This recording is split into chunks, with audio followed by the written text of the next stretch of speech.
Hello दोस्तों, स्वागत है आप सभी लोगों को आपके अपने इस YouTube चैनल पर। मैं नीतीश राजगुप्ता आप सभी लोगों को स्वागत करता हूं।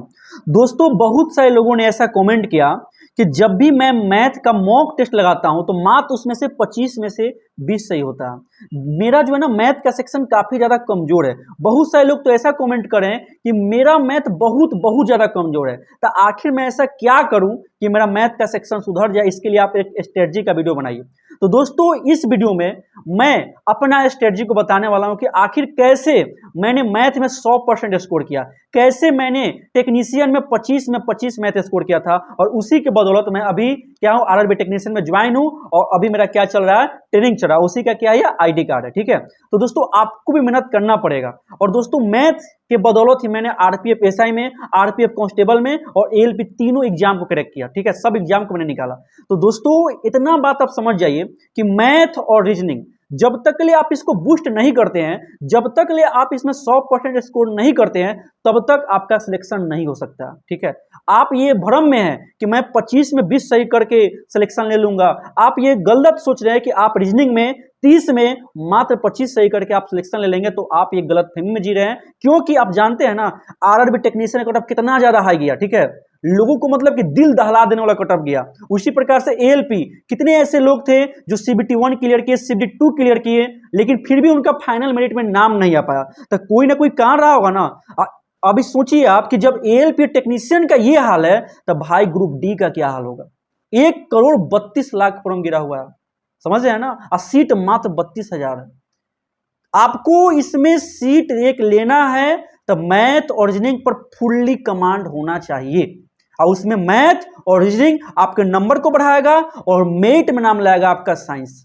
बात समझ में आ रहा है कि नहीं आ रहा? क्योंकि जीके और करंट का भी योगदान है, लेकिन मैं उसके लिए अलग से बात करूंगा। लेकिन इतना बात समझ जाइए कि मैथ और रीजनिंग का काफी इंपॉर्टेंट रोल है। यही आपके नंबर को हाई करेगा, उड़ान भरेगा नंबर का, और साइंस से आपका मेरिट बनेगा।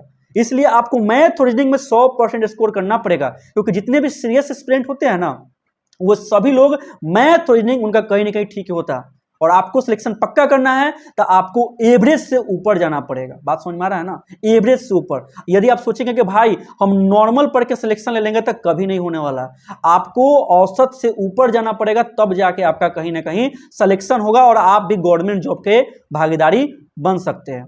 तो बात यह कि आखिर मैथ कैसे में स्ट्रॉन्ग करें। दोस्तों, बहुत सारे लोग होंगे जो मैथ पूरा पढ़े होंगे, पूरा सिलेबस कंप्लीट होगा, फिर भी मैथ उनसे नहीं बन रहा। ठीक है, मैथ बनता है तो जो हल्का क्वेश्चन होता है वो बना लेते हैं, और जो क्वेश्चन कुछ टिपिकल होता है वो नहीं बन पाता। जबकि मैथ पूरा पढ़ ले हैं, फिर भी मैथ में नंबर कम आ रहा। दोस्तों, चिंता मत करिए, जो आज या आपका हाल है ना, वही हाल कल मेरा भी था। लेकिन मैंने कुछ अलग तरीका अपनाया, क्योंकि मैं जान गया था कि जब तक ले इसमें 100% स्कोर नहीं करेंगे, मेरा सिलेक्शन कभी होगा ही नहीं, कभी होने वाला ही नहीं है।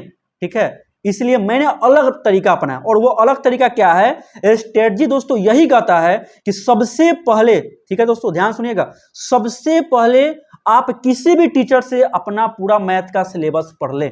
सबसे बड़ा पॉइंट मैं बता रहा हूं। यदि पढ़ लिए तो ठीक है, और नहीं पढ़े हैं तो सबसे पहला पॉइंट ये है कि आपको सिलेबस को पूरा कंप्लीट करना। उसके बाद क्या करना है भाई, ये तो सब कोई करता है, फिर भी मैथ नहीं बन रहा। तो दोस्तों, इसी के बाद तो इंटरेस्टिंग है। इसके बाद क्या करना है आपको, मैथ पूरा सिलेबस खत्म करने के बाद उसका रिवीजन करना। दोस्तों, मैं भी सेम काम कर रहा था, फिर भी नंबर उतना ही आ रहा था। अब मैं सोचा कि भाई क्या करूं कि मेरा नंबर बढ़े, क्या मैं अलग करूं। तो फिर मैंने सोचा कि भाई अब नीतीश तेरे को कुछ अलग करना पड़ेगा। तब दोस्तों मैंने क्या किया, पहले मैंने मैथ का पूरा सिलेबस पढ़ा, उसके बाद मैंने इसका रिवीजन किया। सेट मार रहा हूं, नंबर कम आ रहा। तो तब दोस्तों मेरे माइंड में एक आइडिया आया। क्या आइडिया आया कि भाई जितना क्वेश्चन इंपॉर्टेंट है ना, जितना क्वेश्चन, जैसे कि आपका टाइम एंड वर्क हो गया, या बोले तो रेशियो प्रोपोर्शन हो गया, जितने इंपॉर्टेंट क्वेश्चन है मैंने उनका भी शॉर्ट नोट्स बना लिया। जी हाँ दोस्तों, शॉर्ट नोट्स। क्योंकि दोस्तों रिवीजन इज ए की ऑफ सक्सेस, कहते हैं ना, कहीं ना कहीं बोला गया तो ये बात सच बोला गया। ठीक है, कोई व्यक्ति पूरा सिलेबस पढ़ ले रहा है, रिवीजन नहीं कर रहा, तो उससे कहीं बनेगा नहीं। रिवीजन आपको करना ही पड़ेगा, जितना ज्यादा रिवीजन करेंगे उतना ज्यादा फास्ट होगा।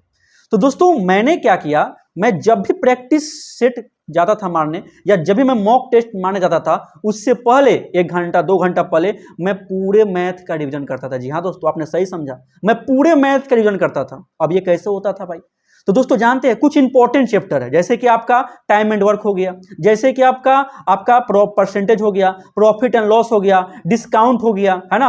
आपका इंपॉर्टेंट चैप्टर हो गया एसआई एंड सीआई हो गया, क्वेश्चन तो रहबे करेगा। आपका इंपॉर्टेंट चैप्टर एवरेज हो गया, आपका इंपॉर्टेंट चैप्टर एज हो गया, फिर मेंसुरेशन हो गया, फिर ट्रिग्नोमेट्री हो गया। ये सब कुछ इंपॉर्टेंट चैप्टर है जिससे क्वेश्चन रहेगा ही रहेगा और 100% रहेगा, ठीक है। और नंबर सिस्टम से क्वेश्चन मोदी जी पूछता है, रेलवे का तो काम है।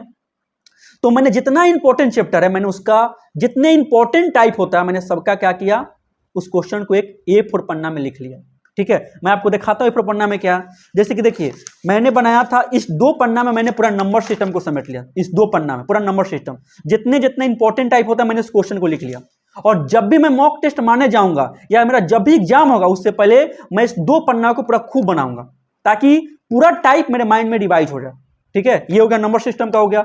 इसी प्रकार से मैंने क्या किया था, ये देखिए मैंने यहां पे बनाया था, ये मात्र 3 पन्ना में, ठीक है। ये 3 पन्ना में क्या है, आपका टाइम एंड डिस्टेंस हो गया, फिर आपका ट्रेन वाला क्वेश्चन हो गया, अब फिर आपका बोले तो क्या हो गया, यहाँ पे मिक्सचर एलिगेशन हो गया और बोट एंड स्ट्रीम हो गया, ठीक है। देखिए 4 पन्ना में मैंने पूरा का पूरा टाइम एंड डिस्टेंस हो गया, ट्रेन हो गया, बोट एंड स्ट्रीम हो गया, उसके बाद आपका बोले तो मिक्सचर एंड एलिगेशन हो गया। देखिए 4 पन्ना मैंने समेट दिया। कितना टाइम लगेगा भाई, 1 घंटा में पूरा पन्ना को रिवीजन कर लूंगा, 1 घंटा में, ठीक है। जो व्यक्ति बैठ के पूरा दिन भर मैथ पढ़ता है उससे भी नहीं होगा, लेकिन मैं 1 घंटा पूरा मैथ रिवीजन कर लूंगा, ठीक है। उसी के बाद मैंने क्या किया था, यहाँ टाइम एंड वर्क जितना इंपॉर्टेंट टाइप है, क्योंकि इससे क्वेश्चन देवे करेगा, नहीं दे से सवाल पैदा नहीं होता, ठीक है। टाइम एंड वर्क से क्वेश्चन नहीं दे, सवाल पैदा नहीं होता, तो क्वेश्चन इससे छूटना ही नहीं चाहिए, ठीक है। तो मैंने पूरा इंपॉर्टेंट टाइप को इसमें डाल दिया, आराम से बना के जाएंगे। क्या दिक्कत है भाई, जब आप मैथ पूरा तगड़ा पढ़ेंगे ना, तब मैथ में आपको कोई रोक नहीं सकता। मैथ सबसे आसान तरीका है, क्यों, क्योंकि आपके सामने 4 ऑप्शन है और आपको आंसर लाना है,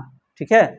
उसके बाद देखिए यहां पे मैंने बनाया था सिंपल इंटरेस्ट का, ये एसआई का और सीआई का इसमें नोट्स है, ठीक है। पूरी तरीके से मैथ का इंपॉर्टेंट क्वेश्चन हो गया। इसके बाद आपका बोले तो ये देखिए 2 पन्ना, ये मात्र देखिए दोस्तों 2-3 पन्ना में मैंने परसेंटेज, प्रॉफिट एंड लॉस हो गया, डिस्काउंट हो गया, और आपका बोले तो रेशियो प्रोपोर्शन, मात्र इतना पन्ना में समेट लिया। देख रहे हैं ना, यानी कि पूरा मैंने मैथ को मात्र 15 पन्ना में समेट लिया। आज जब भी एग्जाम देने जाऊंगा उससे पहले मैं 15 पन्ना को एक बार पन्ना पलट के देख लूंगा कि हाँ इस टाइप का क्वेश्चन ऐसे बनेगा, इस टाइप का क्वेश्चन ऐसे बनेगा, ठीक है। पूरा दिमाग में सेट हो जाएगा। उसके बाद कौन रोक सकता है मेरे भाई, क्योंकि मेरे पास सिलेबस भी हो गया, मैंने पूरा रिवीजन भी कर लिया, अब मैंने इंपॉर्टेंट टाइप को दिमाग में बैठा भी लिया। इससे मुझे मैथ बनाने में टाइम भी बहुत कम लगेगा। इसके बाद जो है ना दोस्तों, इसके बाद बहुत लगातार प्रैक्टिस करना। इसके बाद दोस्तों लगातार प्रैक्टिस करना, लगातार मॉक टेस्ट मारिए। जो अभी एग्जाम में पूछा है, आरआरबी टेक्नीशियन हो गया, आरआरबी ग्रुप डी हो गया, जो पिछले एग्जाम में पूछा था 2023 वाला में, या एएलपी का, या आपका आरपीएफ का हो गया, या एनटीपीसी का जो करंट में एग्जाम हुआ था, सब का क्वेश्चन हम दनादन बनाइए। इससे आपका स्पीड बढ़ेगा, इससे आपका एक्यूरेसी बढ़ेगा, ठीक है। क्योंकि क्वेश्चन आपको गलत नहीं करना, काहे नंबर नहीं आएगा मेरे भाई। कहते ना जब तक तोड़ेंगे नहीं तब तक साला छोड़ेंगे नहीं, ठीक है। थोड़ा देखिए वर्ड गलत बोल रहे हैं, लेकिन आपके मोटिवेशन के लिए बोल रहे हैं, क्योंकि मैंने ऐसा किया था। जिद्दी बनना पड़ता है, यदि गवर्नमेंट जॉब लेना है तो आपको जिद्दी बनना ही पड़ेगा, ठीक है। तो आपको इस प्रकार से करिए, अब बिल्कुल आप में सुधार होगा। बिल्कुल आपका 25 में जरूर आप 23 नंबर कर सकते हैं। देखिए 25 में 23 करिएगा, कभी 22 से होगा, ये धीरे धीरे आपका स्कोर बूस्ट होगा। एक टाइम ऐसा आएगा कि आप भी 100% नंबर स्कोर कर सकते हैं। बस यही काम करिए। मैंने इंपॉर्टेंट चैप्टर का भी नाम बोल दिया। हाँ, एक चीज और, जो जितना भी इंपॉर्टेंट फार्मूला है ना मेरे भाई, उसको बढ़िया से अपना एक अलग कॉपी में लिख लो, ठीक है। एक अपना नोट्स बना लो, वो आपके लिए बहुत इंपॉर्टेंट है। जैसे कि ट्रिग्नोमेट्री का जितना फार्मूला हो गया, जैसे कि आपका अलजेब्रा का फार्मूला हो गया, जैसे कि आपका मेंसुरेशन में देखते हैं ना कितना ज़्यादा फार्मूला है, ठीक है। इन सब का मतलब पूरे तरीके से आप जो है ना अपना एक अच्छा से नोट्स बना लीजिए, और ये दिमाग में बैठा रहना चाहिए, सब बनेगा भाई, ठीक है। फिर भी दोस्तों यदि आपको कोई भी डाउट है ना, तो आप मुझे कमेंट करके जरूर बता सकते हैं, क्योंकि मैं आपके कमेंट को पढ़ता भी हूं, देखता भी हूं, और उसका सलूशन भी करने के लिए हम बैठे हुए हैं, ठीक है। क्योंकि दोस्तों हम भी उस स्ट्रगल से यहां पहुंचे हुए हैं, ठीक है। चलिए दोस्तों, इस वीडियो को मैं ये समापन करता हूं। आप लोग आराम से इस स्ट्रेटजी को फॉलो करिए और बताइए कि आपका भी नंबर बूस्ट हो रहा है कि नहीं हो रहा।